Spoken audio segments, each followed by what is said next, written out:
Okay, we'll take 2 or 3 questions each, and then if there's any questions from the Polish journalists after, we'll translate then, if that's okay. Is that okay? Yeah, brilliant, thank you. Who wants to go? Pytania od walijskich dziennikarzy, jeżeli będą jakieś pytania od polskich dziennikarzy, to później zaczniemy tłumaczyć. Okay, who wants to go? Just 2 or 3 questions each. Yeah, Geraint, yeah, go on. Rob, how do you sum up an ending to a game like that football? They say it can be cruel. Yeah. What have you been able to say to the players? And I know you haven't had long, but more than that, maybe give a sense of your emotions. Absolutely gutted for them. Yeah, it is a horrible way to go out, isn't it? And it is a cruel game. So really disappointed right now, but really proud of the players, and that was a message to them in the changing room after. You know, for what the campaign overall, I couldn't be more proud on the journey that they're on. So it's a horrible way to go out, but hopefully we'll learn and become stronger from having gone through the horrible experiences of tonight. Balance of play. Yeah. You're the more threatening side. Yeah. What frustrations are there that you didn't win the game in 90 or in 120? Yeah. And also, just it looked like a couple of injuries were forced upon you, maybe some changes as well. Can you explain what happened there and how that maybe influenced things as well? Yeah, Wardy's not had a save to make. We were the better team first half. We reiterated that at half time. We knew we had a problem with Connor with his thigh at half time, and we tried to get him to play as long as he could. He lasted 70 minutes. We wanted to get DJ on the top of the pitch because he's a constant threat, and he was posing a threat, but he was our alternative. We wanted to have a positive change, so we put a winger as a wing back, and DJ done really well there for us. And he's took one for the team tonight. So yes, it was him that missed that last penalty, but for what he's given the team and what he gives the squad is incredible. Brooksy's been ill since Thursday. He's not trained a minute on grass, so it was a gamble, but somebody of Brooksy's quality, we wanted to get him on the pitch, but realised straight away he didn't have a run in him, and he admitted that, he said that, so that was again a tough one. And then we had to make another change and put Brodie on instead, because we just wanted to get across the line and make sure that we had legs to do that. But a cruel way to go out, one kick away with a penalty. You're not going to the Euros in Germany, but it won't be too long before another qualifying campaign comes around. Yeah. You've got the lure of the America, Canada, Mexico World Yeah. Cup. Do you want to do that? Do you want to take this young side forward that you've transitioned? Is this what you want now? Absolutely. Yeah, we're a team in transition, and while we're in the transition, we're one penalty kick away from qualifying. So we've got games in June, we've got Nations League in autumn, and then the start of a World Cup qualifying campaign. So that's my full focus on building on what we've already started, and the transition in which we're in at this moment in time. One more, go on then. Just on Rob, on yourself, if I may, you come in, we can see the emotion on your face as well. Over the whole campaign as well, what have you learned? What's going to make you a better manager? What's going to make you make those little 1%ers which might take Wales on? Because we can see how it's working, we can see what these young players can do. What can you take from everything you've experienced? Yeah, I just know I've got a good group of players, Geraint. I've got a great staff, good group of players, and we're going on the right path. And there's younger players to be introduced into this group as well. So that's my next aim. We haven't got there this time, but now with the games in June, we can use it to start introducing a couple of the other younger players and build on what we've got here, because they've said it in the changing room, they said it on the pitch with Ben. We're a good group and we're going places, and it's nice to be around.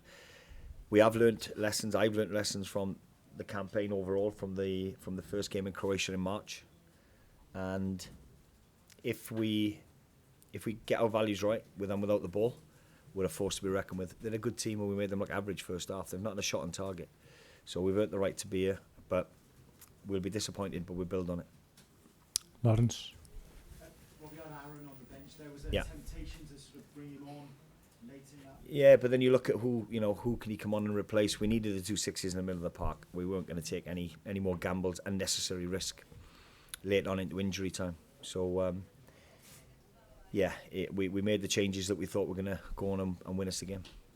The reaction of the fans at the end, Yeah. just talk me through that and what that meant to you. Incredible. Our supporters are incredible, and I think they can see the effort the boys have put in, and the pride in which, as a nation, we should have for those players. Because, you know, to a man again tonight, I thought they put a shift in for 120 minutes and more, and to take them to penalties, I thought they were good quality penalties, and you know, I got nothing but respect for all 5 that stepped up to take them.